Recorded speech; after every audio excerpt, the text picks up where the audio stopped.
restaurant. So I went out and I said, ladies and gentlemen, I have an announcement to make. There will be no tax on tips. That's how it all started. And I won Nevada. I won Nevada. Because, you know, in Nevada, every job is basically, you know, you're a waitress or you're working in a hotel. No, that's how it started. So it was amazing. We won Nevada easily, which is usually not a stronghold for Republicans, but it's become a stronghold. So I want to thank the waitress. She did a great job.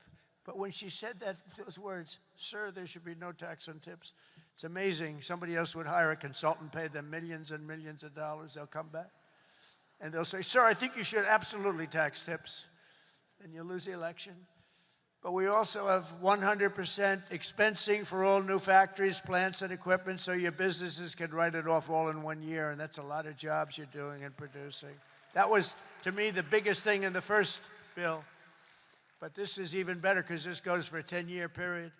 Upon taking office, I signed an executive order requiring that every one new regulation, every time we issue a new regulation, think of this, 10 old regulations must be eliminated simultaneously.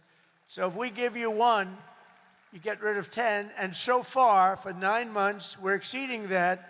And it's 30 to 1. For every new one we give, they're getting rid of 30 old, broken down regulations. And we've slashed nearly $1 trillion worth of regulatory burdens. We have regulations that are so old and nobody uses them, but they stymied a lot of production, a lot of jobs. And I did it the first time, and we had the largest regulation cuts in history, and now we're exceeding it this time. So it's big. That's a big, it's one of the reasons we did so well then, and I think it's one of the reasons we're doing so well now. Again, we have to talk about it, because if we don't talk about it, nobody else, the fake news is not going to talk about it. And we have streamlined permitting for the new energy and mining projects. What used to take decades now takes 28 days. And on day one, I signed an executive order to unleash American energy and officially terminate the Green New Scam. Has anyone ever heard of the Green New Scam? Remember the old thing, global warming, and then it would be too cool? And then they said global cool. They didn't know what the hell to say. So they came up with the greatest, climate change. No matter what, if it goes up, if it goes down, climate change. They're very, very smart people, but not smart for us. They're smart for them. But my policy was very simple. Drill, baby, drill. We're drilling like crazy right now.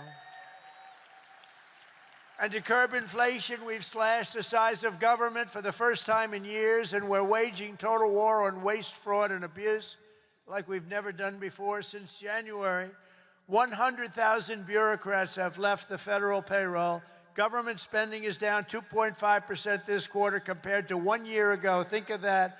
And in stark contrast to last administration, 100% of all new jobs created in America under my administration have been created in the private sector. 100% of the jobs have come from the private sector. Otherwise, you don't have a country. I mean, I love government workers, but if you have all government workers, you don't have a country, do you? At the same time, my tariffs are bringing in hundreds of billions of dollars and are helping slash the deficit this year by more than 50%. Did you see the numbers? We're going to be down 50%, anywhere from 25 to 50, but closer to 50%. Who would think that one? Those are big numbers. Now, take that out 2 or 3 years. To embrace a vital industry here in Miami, I've also signed historic executive orders to end the federal government's war on crypto. Crypto was under siege. It's not under siege anymore because it's a big industry. It's a big industry, and I have a lot of people that are great people, great business people. They're in other businesses, but they're in crypto too. And it takes a lot of the pressure off the dollar. It does a lot of good things, but we're into it. Biden was vicious on crypto. They were going after these crypto guys. It was terrible. They were under indictment, but I got indicted too. I got indicted. I made a phone call. Congratulations on your victory. He made a phone call. Let's indict him. These people are the worst. Then they say, he's gone after Comey. They indicted me. They impeached me. They did everything. It's unbelievable. Who the hell else could have taken that? Do you guys know anybody else that could have taken it? I don't think so. A lot of people say, you're the only one could have taken that. I don't know if that's true, but there aren't too many.